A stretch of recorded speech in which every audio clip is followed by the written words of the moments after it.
दीपक देता है रोशनी फैलाने की प्रेरणा, फलदायी वृक्ष देता है देने की प्रेरणा, मधुबन देता है महकते रहने की प्रेरणा, महान व्यक्ति देते हैं जीवन जीने की प्रेरणा। आओ प्रेरणा से दें हम सभी को प्रेरणा।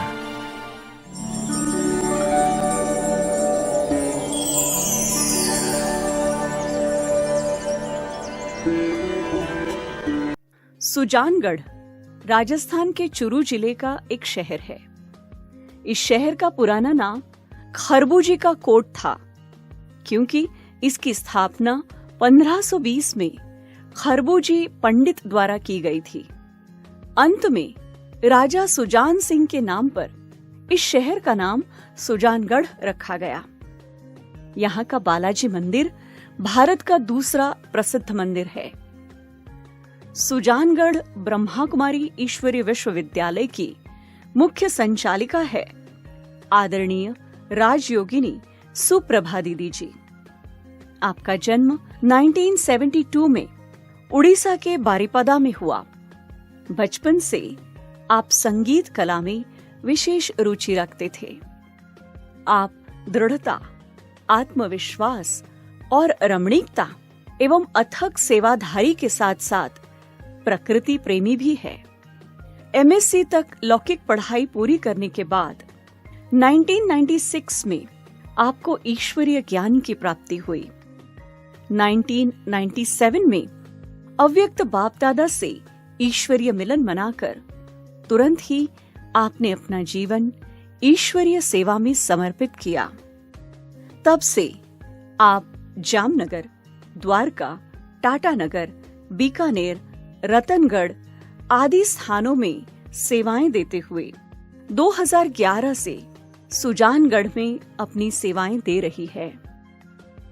जन जन को ईश्वरीय संदेश देते हुए आपने अनेक कार्यक्रमों का आयोजन किया। वर्तमान समय आपके नेतृत्व में 200 से भी अधिक विद्यार्थी ईश्वरीय पालना से भरपूर हो रहे हैं।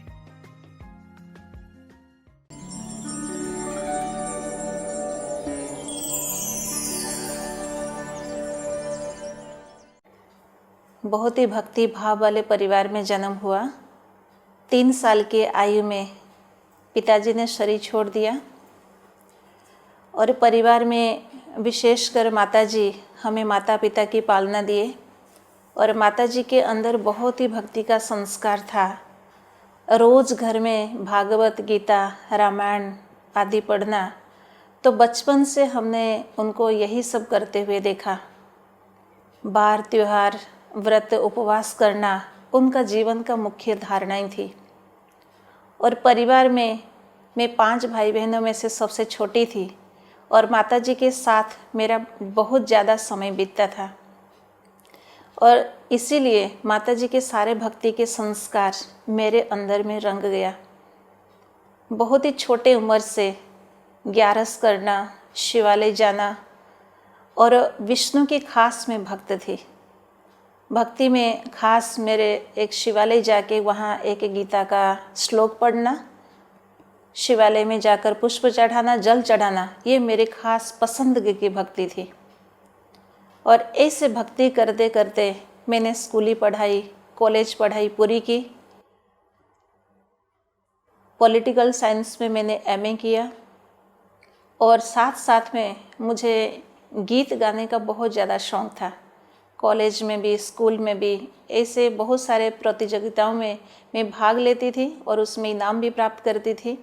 और खास साथ साथ पेड़ पौधे लगाना, बाग लगाना, फूलों की पौधा, खुशबूदार कुछ विशेष औषधीय दवाइयों की पौधे लगाना, ये मेरा विशेष रुचि थी। मीन्स गार्डनिंग में बहुत ज़्यादा रुचि थी, क्योंकि ये मेरे पैतृक गुण मुझ आत्मा के अंदर में कूट कूट के भरा हुआ था। और जैसे स्कूली शिक्षा, कॉलेज शिक्षा पूरा हुआ, अपने घर के पास में एक किसी भाई के घर में गीता पाठशाला था और उस गीता पाठशाला में हमारे माताजी सवेरे सवेरे से मंदिर में जाते थे, तो उस पाठशाला में जाना हुआ। वहाँ से वो साप्ताहिक पाठ्यक्रम करके वो किताब लेकर आए। मुझे पढ़ने का बहुत ज़्यादा शौक़ था उसी शौक के कारण उस पाठ्यक्रम को मैंने थोड़े ही समय में पूरा कर लिया। शाम को माताजी को पुनः उनको निमंत्रण दिया गया था कि शाम को भी आप सत्संग में आना। माताजी मुझे शाम को साथ में लेकर गए उस गीता पाठशाला में, और जैसे मैं वहाँ गई, अंदर में एक अलौकिक वातावरण बना हुआ नज़र आया। मंदिर में जाते थे, मंदिर की जो वातावरण, या कोई सत्संग में जाते थे वहाँ की जो वातावरण, और ये जो गीता पाठशाला में जो शाम को मुरली क्लास चलती थी, इस स्थान का वातावरण में ज़मीन और आसमान का था अंतर। और उस वातावरण ने मुझे इतना, जैसे कोई लोहा को चुंबक खींचता है, अंदर से एक खींच हुई। समझ में तो कुछ भी नहीं आया मुझे वो मुरली क्या है, शब्द का अर्थ कुछ नहीं पता था, लेकिन एक अंदर में सूक्ष्म आकर्षण के कारण मैं खींची हुई रोज जाने लगी। दूसरी बार, तीसरी बार, चौथी बार ऐसे जाने के बाद में मुझे बहुत ही संक्षिप्त में थोड़ा सा जो साप्ताहिक पाठ्यक्रम है वो हमें बताया गया, निमित्त ने बताया। उसके बाद मैं ज्ञान की हर बात को, जो जो बातें सुनती थी, तो मुझे अंदर में जचता जाता था। क्योंकि जब भक्ति करती थी, मन में एक प्रश्न था कि सबसे बड़ा कौन, भगवान कौन है? क्योंकि भगवान तो एक है, और मेरे जो अंदर में जो दो विशेष भक्ति की भावनाएं थी, एक तो विष्णु के प्रति, एक शिव के प्रति, तो वो दोनों में भी कौन बड़ा है, वो भी प्रश्न जो था। तो इस पाठशाला में आकर मुझे उसका उत्तर मिल गया कि निराकार दिव्य ज्योति स्वरूप शिव बाबा ही परम पिता हैं। और उसके बाद कुछ दिन के बाद हमारे सेवा केंद्र की ओर से वार्षिक उत्सव का प्रोग्राम था, तो मुझे ये अवसर मिला वार्षिक उत्सव में वहाँ जाने की। और जैसे मैं वहाँ इतने बड़े प्रोग्राम, इस अलौकिक जीवन का पहला प्रोग्राम देखा, इतना अच्छा वातावरण, जैसे बहनों को देखा, बहुत सारे बहनें एक साथ में, और इतने सारे बहनें सफ़ेद ड्रेस में, जैसे कि फरिश्तों की सभा में पहुँच गई। और सबसे पहला प्रभाव मुझे इस संस्था में बहनों की ड्रेस का पड़ा। बहनों की ड्रेस को देखकर मुझे लगा जैसे कि आज ये ड्रेस मैं पहन लूँ। और बहनों से मैं पूछने लगे कि ये ड्रेस कैसे मिलता है, कैसे जीवन समर्पित करते हैं। और बहनों से धीरे धीरे नज़दीक जा कर के मैंने सारे नियम मर्यादाएं सब कुछ रुचि के साथ में जाना। और कुछ दिन के बाद फिर हमारे लौकिक परिवार में थोड़ा सा विघ्न पड़ा, क्योंकि ज्ञान में जैसे मैं आई तो बहुत जल्दी मैं डीप में जाने लगी, क्योंकि ज्ञान की सारे बातें मुझे बहुत ही सहज अंदर से अनुभव होता था। सात्विक भोजन करना, रोज़ नियमित सवेरे शाम क्लास में जाना, अमृत वेला योग करना, ये सारे बातें जो है ना, जैसे एक सहज रूप में मैं अंदर से धारणा करने लगी। तो वो अपने लौकिक परिवार में जैसे बड़े भाई हैं तो उनको थोड़ा सा कम जचने लगा। तो उन्होंने मम्मी जी को, माता जी को धमकी दिया कि वहाँ अगर वो जाएगी तो मैं सुसाइड कर दूँगा। तो परिवार का बड़ा बेटा और इस प्रकार माता जी को कहे तो माता जी थोड़ा घबरा गए। और जैसे मेरे कान में ये बातें पड़ी तो मैंने उसी समय अंदर कमरे में जा कर के बाबा को याद किया, बड़े एकाग्रता के साथ बाबा को बोला, बड़े शांतचित्त होकर बैठी कि बाबा अगर मुझे जीना है तो आपके ही होकर जीना है, अगर मुझे आपके घर में जाने की छुट्टी नहीं तो ये जीवन भी जीवन का कोई सार नहीं। तो उसके बाद में आज रात की बात और कल दिन दोपहर तक इसी प्रकार मैं कमरे के अंदर बंद रही। धीरे धीरे माता जी ने गीता पाठशाला में जाके फिर मुझे इस गीता पाठशाला में जाने की, ब्रह्मा कुमारी इसमें जाने की छुट्टी दिलाया लिख करके कि तुझे कोई मना नहीं करेगा, तू जा सकती है ब्रह्मा कुमारी इसमें, अपना जीवन अपनी इच्छा से बना सकती है। फिर बाबा मिलन का मुझे ऑफ़र मिला, कुछ ही महीना हुआ था, 6 महीना हुआ था। बड़ी बहन जी ने छुट्टी दे दिया कि बाबा मिलन में आप मधुबन जा सकते हो। 4 महीने के पहले जैसे ही मुझे प्रोग्राम मिला कि बाबा मिलन में जाना है, उस दिन से रात दिन तो एक ही हो गया, जागती रही कि कैसे मधुबन जाना है और बाबा से मिलन मनाना है। और बाबा मिलन के लिए जो मधुबन पहुंची, मधुबन में पैर रखते ही ऐसे लगा जैसे एक परमानेंट जैसे ठिकाना होता है किसी का, उस ठिकाने में मैं पहुंच गई। क्योंकि उसके पहले तो एक दौड़ थी मेरे जीवन की कि मुझे जाना है, मुझे जाना है। लेकिन मधुबन आने के बाद मैं जिन भी दादियों को, बड़े भाइयों को, दीदियों को देखती थी, अंदर से आता था ये तो बहुत बार मैं देख चुकी हूँ, इनको तो बहुत बार मिल चुकी हूँ, ये तो मेरे बहुत अपने हैं, बहुत करीब हैं। जैसे दादी चंद्रमणि जी का भी क्लास था उस समय में, या बड़ी दादी जी का भी, इतना नज़दीक होता था जैसे बहुत बार मिल चुकी हूँ। ये तो सिर्फ निमित्त मात्र इस बार में आई हूँ। एक तो होता है ज्ञान के आधार से, एक होता है अनुभव आधार से। तो अनुभव मुझे इससे बड़ा सहज हुआ। मधुबन कितना मधुर मधुर है, मधुबन कितना मधुर मधुर है, सदा ये आँखों में छाया है, सदा ये आँखों में छाया है। दिल वाला मधुबन का बाबा, दिल वाला मधुबन का बाबा दिल में समाया है। मधुबन कितना मधुर मधुर है, मधुबन कितना मधुर मधुर है। फिर बाबा मिलन के दिन जो इतनी बड़ी सभा के बीच में ऐसे अनुभव हो रहा था कि बाबा तो खास मेरे लिए आए हैं। तो बाबा से जैसे दृष्टि ले रही थी, जबकि इतने बड़े संगठन के बीच में काफ़ी दूर बैठे हुए भी बाबा ने इतना नज़दीक अनुभव कराया था कि बच्चे तुम कलप पहले वाली वही विजय रतन हो। और वो शब्द जो है ना कानों में बार बार गूंज रहा था, क्योंकि लौकिक में बहुत सारे पेपर दे करके पास होकर के आई थी, इसलिए बाबा ने वो वरदान दे करके मुझे और भी अंदर में हिम्मत बढ़ा दिया, उमंग उत्साह और बढ़ा दिया।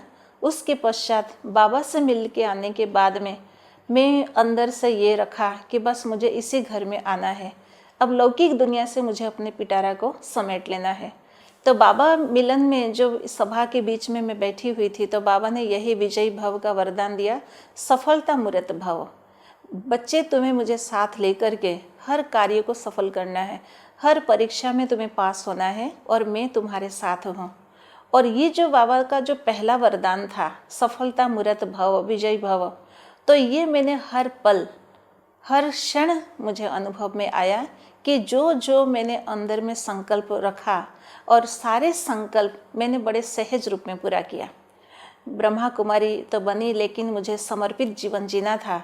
तो समर्पित जीवन के लिए मेरे लिए तो सोचना भी बहुत बहुत मुश्किल था, क्योंकि पूरा परिवार रिश्तेदार सभी की तरफ से इतना विघ्न था। लेकिन मैंने बाबा के वरदान को स्मृति में रखते हुए कन्याओं की जो ट्रेनिंग की प्रोग्राम का मैंने फॉर्म फिलअप किया, और उस समय मैंने संकल्प लिया कि जैसे 21 दिन का जो योग का रहता है, तो उस समय मैंने ये संकल्प लिया कि मैं 21 दिन तो मेरे हाथ में नहीं है, लेकिन मैं बार बार दिन भर में 21 बार ये संकल्प लूँ कि बाबा ने मुझे वरदान दिया है, मैं सफलता मूर्त आत्मा हूँ। जबकि मेरे जो ट्रेनिंग के फॉर्म इतना जल्दी पास होने वाला भी नहीं था, क्योंकि इतना समय भी नहीं था ज्ञान में आए हुए। लेकिन मधुबन से छुट्टी मिल गई, बहन जी ने मुझे समाचार दिया कि तुम ट्रेनिंग में जा सकते हो।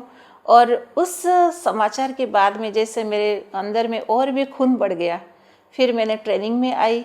ट्रेनिंग में मधुबन आने के बाद में मैंने जब देखा आशा दीदी, उषा दीदी, दादियों को, उन सबको देखने के बाद, क्योंकि ट्रेनिंग में आने की सिर्फ मुझे छुट्टी थी, और जब इन सब की पालना ली, 1 महीना का ट्रेनिंग था, उस ट्रेनिंग के बाद में मेरे अंदर में इतनी हिम्मत भर गई। बाबा के वरदान और मेरी हिम्मत, ये दोनों ने जैसे कि पूरा 4 चांद लगा दी मेरे इस ब्राह्मण जीवन में। और ट्रेनिंग करने के बाद रतनमयी दादी जी जो बहुत ही करीब थे, पता नहीं कुछ खास हमारे ऊपर में दादी जी के नज़र था। इतने सारे कन्याओं के बीच में से विशेष नज़र दादी के मेरे ऊपर में था। तो मैंने कहा दादी मुझे तो बेहद सेवा में जाना है, क्योंकि लौकिक में जाऊं तो पॉसिबल नहीं कि मैं एक समर्पित जीवन जी सकूं, क्योंकि रहने ही नहीं देंगे मुझे। तो इसीलिए दादी जी मुझे इतना दूर भेजिए जो जल्दी से मेरे पास कोई पहुंच ना पाए। दादी जी ने बड़ी दादी जी को बोला कि बहुत अच्छा हिंदी बोलती है दादी, इनको तो हम बाहर भेजेंगे। जबकि मुझे इतना हिंदी बोलना नहीं आता था, लेकिन ये बड़ों की दुआएं मेरे पर जो मेहर है, तो बहुत ही आगे बढ़ाने के लिए जो बहुत ज़्यादा मुझे प्रेरणा मिली दादियों से। बड़ी दादी ने कहा कि इनको हम पूरा दूर भेजेंगे। तो मुझे सबसे पहले ट्रेनिंग के बाद में द्वारका भेजा गया, जामनगर डिस्ट्रिक्ट में जो द्वारका में त्रिलोक दर्शन आर्ट गैलरी, वहाँ मैंने 10 महीना सेवा दी। और 10 महीना सेवा दे के जो मैं पहली बार मधुबन में आई, तो वहाँ की प्रकृति, वहाँ की वातावरण जो मुझे इतना शूट नहीं किया होगा, दादी ने मुझे देखकर, मेरे हेल्थ को देख करके दादी ने दोबारा मुझे नहीं भेजा वहाँ। दादी ने मुझे टाटानगर भेजा जो झारखंड में है। वहाँ मैंने 2.5 साल सेवा दी। उसके पश्चात फिर बीकानेर में आई। बीकानेर में मैंने 5 साल ये ईश्वरीय सेवाएं दी। वहाँ सेवा केंद्र में रही। शांता दीदी, कमल दीदी, इन दोनों दीदियों से मुझे बहुत ही अच्छी पालना मिली, बहुत ही अच्छे सीख मिली। हर छोटी से छोटी बातें, बड़ी से बड़ी बातें दीदियों से मुझे बहुत ही अच्छे शिक्षा मिली। बहुत पालना दिया दीदी ने। और उसके पश्चात 2005 में मैं रतनगढ़ आई। रतनगढ़ में किसी कारण से सेवा केंद्र बंद था और 2005 में नए से सेवा केंद्र खोला। और यहाँ आने के बाद में जो वातावरण इतना खराब था, तो उसको ठीक करने के लिए मैंने बाबा का वो वरदान को साथ में लिया, सफलता मूर्त भाव। बच्चे, तुम जहाँ भी जाओगे, तुम्हें जंगल में भी भेजा जाए, तुम उसको मंगल करके दिखाओगे। और वहाँ मैंने कंटिन्यूअस योग का कार्यक्रम रखा। कुछ थोड़े से 2-4 पुराने भाई बहने थे, उनको लेकर के कंटिन्यूअस, क्योंकि उस समय और तो कोई साधन नहीं था अपने पास में, एक योग ही ऐसा साधन था जिसके ऊपर हम उस वातावरण को सुधारने का सफल हो सकते थे। तो योग का कार्यक्रम रहा। धीरे धीरे एक भाई बहने आने लगे। 2005 के बाद में 2012 में हमने वहाँ ज़मीन लिया, भवन बनाया। और उसके बीच में 2007 में रतनगढ़ के पास में ये सुजानगढ़, यहाँ भी हमें ऑफ़र मिला। यहाँ भी आकर के हमने धीरे धीरे क्लास शुरू किया, एक गीता पाठशाला के रूप में शुरू किया। और फिर रतनगढ़ का भवन हमने पूरा कर, वहाँ पूरा अच्छी तरह से सब कुछ सेट करने के बाद में फिर 2011 में बीच में हमने यहाँ एक किराए के मकान लेकर सुजानगढ़ में सेवा केंद्र शुरू किया। 2014 में सुजानगढ़ सेंटर के लिए सर्टिफिकेट लिया। उसके बाद 2017 में यहाँ भी हमने ज़मीन लिया और तरह तरह की सेवाएं शुरू किया। और 2019 में यहाँ हमने भवन कंप्लीट किया और यहाँ भी हर वर्ग की सेवाएं बीच बीच में करते रहते हैं। मेरी एक लक्ष्य था कि इस रेगिस्तान को हरित स्थान बनाना है, कैसे हरियाली से भरपूर करना है, क्योंकि प्रकृति के साथ में मेरा बचपन से जुड़ाव था। जहाँ भी मैं रही, चाहे मैं किराए के मकान में रही, लेकिन किराए के मकान में भी कोई भी ऐसा जगह हमने नहीं छोड़ा जहाँ हमने कुछ पेड़ पौधे लगाए बिना वो मकान को छोड़ा होगा। तो यहाँ भी जब सुजानगढ़ में हमने ज़मीन लेना था तो लक्ष्य था कि बड़े रूप में लेना है और खूब हरियाली रखनी है। लोग आए, एक आध्यात्मिक उनको प्राप्ति तो हो ही, लेकिन प्राकृतिक रूप में उनकी कुछ हीलिंग भी हो, साथ में प्रकृति के साथ में उनका जुड़ाव हो, ये लक्ष्य पहले से ही था। तो जैसे हमने यहाँ ज़मीन लिया, भवन बना, उसके बाद में हमने जो भी सारे खाली ज़मीन रखा था उन ज़मीन में काफ़ी पेड़ पौधे लगाए। और अभी जो भाई बहने आते हैं सेंटर में, चाहे वो कॉन्टेक्ट में है, चाहे वो रेगुलर रूप में है, सभी भाई बहनों को एक प्रेरणा मिली कि हमें इस धरती को हरा भरा बनाना है। और जो भी आते हैं पेड़ पौधे लेकर जाते हैं, कोई तो खाली गमले लाते हैं, बहन जी हमें ये पौधा चाहिए, ये पौधा हमें लगा करके दो। तो सभी को इतना अच्छा आश्चर्य होता है कि हरियाली इतनी ज़्यादा, कोई यकीन नहीं कर सकता है ये राजस्थान की कोई एक स्थान है। तो जैसे कि पूरा हरियाली के साथ में ये बाबा का घर बसा हुआ है। तो मैं तो यही कहना चाहूँगी कि हमें प्रकृति के साथ भी बहुत तालमेल बना के रखनी है, क्योंकि शरीर प्रकृति का बना हुआ है और मैं आत्मा बाबा की बच्ची हूँ, परमात्मा की संतान हूँ। तो ये दोनों का जो बैलेंस हम रखते हैं तो हमारे जीवन में सुखद होता है, स्वस्थ होता है। क्योंकि स्वस्थ शरीर, सबसे पहला निरोगी काया, सबसे पहला सुख है। तो ये सबसे पहला सुख को साथ में लेते हुए भी हमें तपस्या करना है, समय के हिसाब से अपने आप को तैयार भी करना है। और साथ में एक बात को मेरे विशेष जीवन में मैं धारण करती हूँ कि हमेशा पीछे की बात को बिंदु लगाते जाना है, क्योंकि ये एक ऐसा पुरुषार्थ है, हमें आगे की ओर बढ़ने में बल मिलता है। जितना हम बिंदी लगाते जाएंगे, जितना हम क्रिएटिव बनते जाएंगे, नए से नया आगे बढ़ते जाएंगे, कार्य करते जाएंगे, तो जो भी सारे नकारात्मकता है, जो भी सारे व्यर्थ है, वो अपने आप कहीं दूर हमारे से चला जाता है। तो बिंदी लगाते जाए और साथ में क्रिएटिव बनते जाए और आगे बढ़ते जाए, पीछे को नहीं देखे। और हमेशा जीवन का उद्देश्य को बड़ा रखना है। जब बड़े उद्देश्य हम रखते हैं, छोटी मोटी बातों की तरफ हमारा ध्यान नहीं जाता है, क्योंकि जीवन में बहुत सारे बातें आएंगे। मुझे संपन्न और संपूर्ण बनना है, मुझे भाग्य रूपी भवन का निर्माण अपने हाथों से करना है, और बाबा ने वो कलम मेरे हाथ में दिया है। जैसा मेरा भविष्य मुझे बनाना है, ये मौका बाबा ने मुझे दिया है। मेरे सिवाय मेरे भाग्य और कोई बना नहीं सकता। समय के हिसाब से अभी जो समय इशारा दे रहा है, समय बहुत कम है, तो इसीलिए हमें अपने समय जो मिला हुआ है, ये थोड़ा सा कीमती समय, ये समय का सदुपयोग करना है। श्वास, समय, संकल्प, ये सभी जितना हम सदुपयोग करेंगे और यही हमारे भाग्य बनाने का आधार बन जाएगा। समय को कभी भी वेस्ट नहीं करना है, व्यर्थ में नहीं गंवाना है। समय सबसे बड़ा धन है, और ये धन जितना हम उपयोग में लाएंगे उतना ही हम धनवान बनते जाएंगे। हमेशा अपने कर्मों पर ध्यान देना है, अपने मन वचन कर्म से किसी को भी दुख ना पहुँचे, क्योंकि कर्म सिद्धांत यही कहता है जो हम देंगे वही हमें मिलेगा, और ये पल पल हमारा अकाउंट रिटर्न होता जा रहा है। मन वचन कर्म में हमेशा मैं ध्यान रखती हूँ कि मेरे से किसी को दुख ना पहुँचे, और हम हर एक भी यही सोचें कि जो भी हम किसी के साथ व्यवहार कर रहे हैं वो रिटर्न पे हो रहा है साथ में। हम किसी के लिए किसी को दोष नहीं दे सकते हैं। ये सूक्ष्म बातें हमेशा हर पल हमें ध्यान रखना है। मेरे जो अकाउंट हमेशा क्लियर होता रहे, आगे बढ़ते रहे। ओम शांति।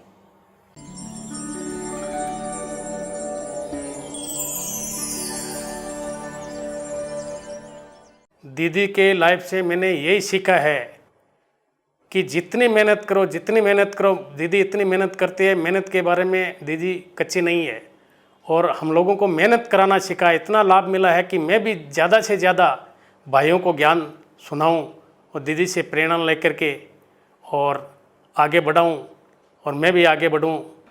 जिंदगी एक सफ़र है जिसमें हमें सदैव उमंग उत्साह से आगे बढ़ते रहना है, तो सहज ही हम अपने मंजिल अर्थात लक्ष्य को प्राप्त कर सकते हैं।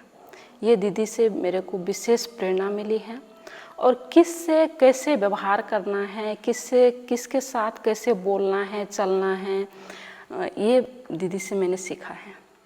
दीदी से हमने ये प्रेरणा ली।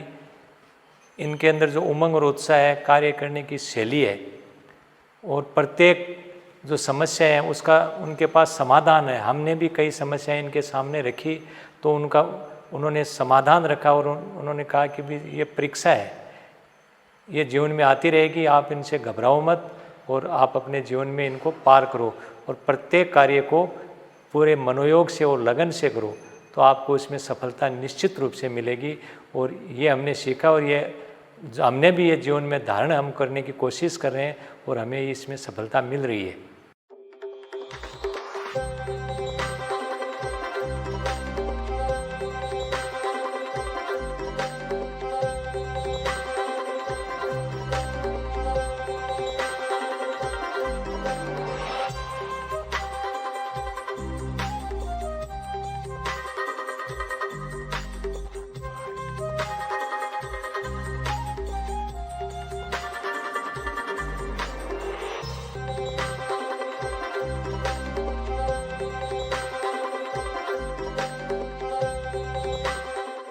इतनी हार्ड वर्क करते हैं दीदी, इतना सबको अपने बच्चों से ज़्यादा प्यार करती है दीदी। तो दीदी की ये सारी विशेषताएं को देखते मुझे दीदी को से बहुत कुछ प्रेरणा मिलती है। हाँ, दीदी का ये जो एडमिनिस्ट्रेटिव गुण है ना, ये मैंने कैच किया। मैं भी लेजी था, लेकिन इनका ये जो देखा, खुद आगे लग के और पूरे टीम वर्क से काम करवाती है। मेरा बिल्डिंग लाइन का काम है, मेरे को टीम वर्क से ही काम करवाना पड़ता है, लेकिन इनका एडमिनिस्ट्रेशन पावर मैंने देख के मैंने भी सीखा कि नहीं, ऐसा ही होना चाहिए। ऐसा प्रेरणामयी व्यक्तित्व है कि सकारात्मक सोच चलती नज़र आती है, जितनी नकारात्मकता है वो ख़त्म होती नज़र आती है, दम तोड़ती नज़र आती है। इसलिए मैं दीदी से बहुत ज़्यादा प्रभावित हूँ।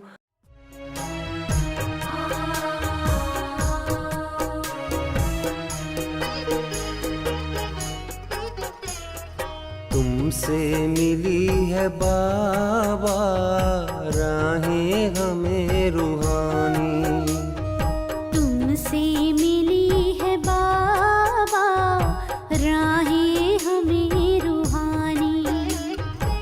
तेरे प्यार में ओ बाबा, तेरे प्यार में ओ बाबा सजती है जिंदगानी। तुमसे मिली है बाबा राहें हमें रूहानी। तुमसे मिली है बाबा राहें हमें रूहानी।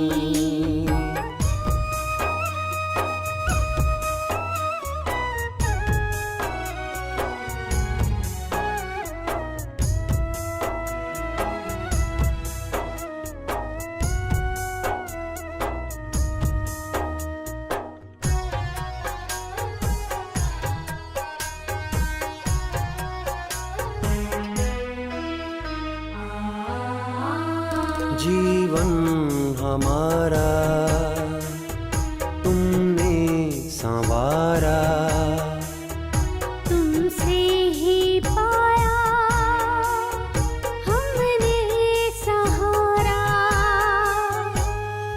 अपना बनाए हमको, अपना बनाए हमको मुरली तेरी सुहानी। तुमसे मिली है बाबा राहें